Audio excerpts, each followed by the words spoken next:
anh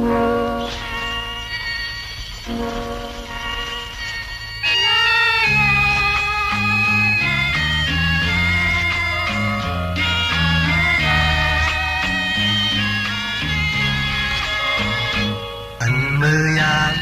khao cất mương tay thình má một con kỳ tròn hiếm hơi loài yêu ấy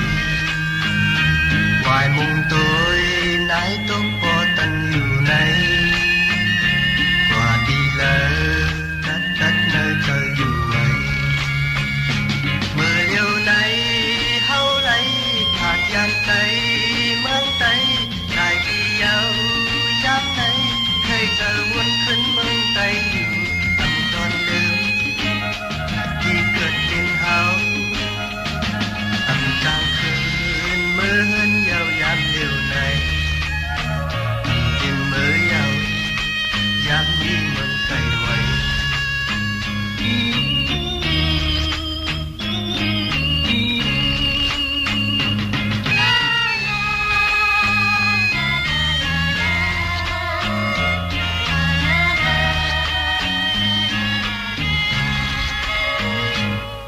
mơ gian khao cất mương tay thình má một con kỳ tròn hiếm hoi loài yêu ấy ngoài mùng tôi nái tốt bỏ tận yêu này qua đi lỡ cất cất nơi trời yêu ấy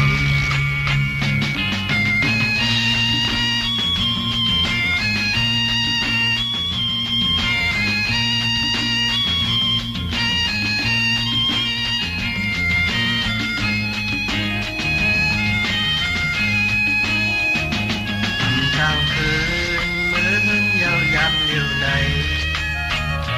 tiền mơ giàu dám đi mừng tay quay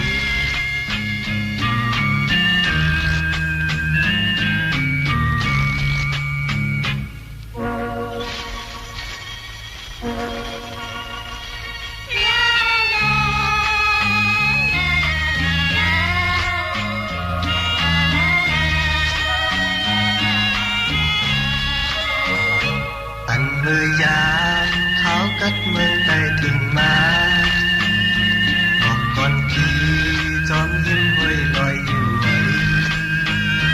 ngoài mùng tôi nái tốt bỏ tận yêu này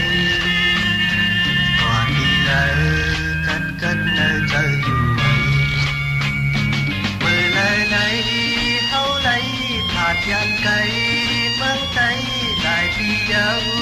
dám này hay trời quân khấn mương tay yêu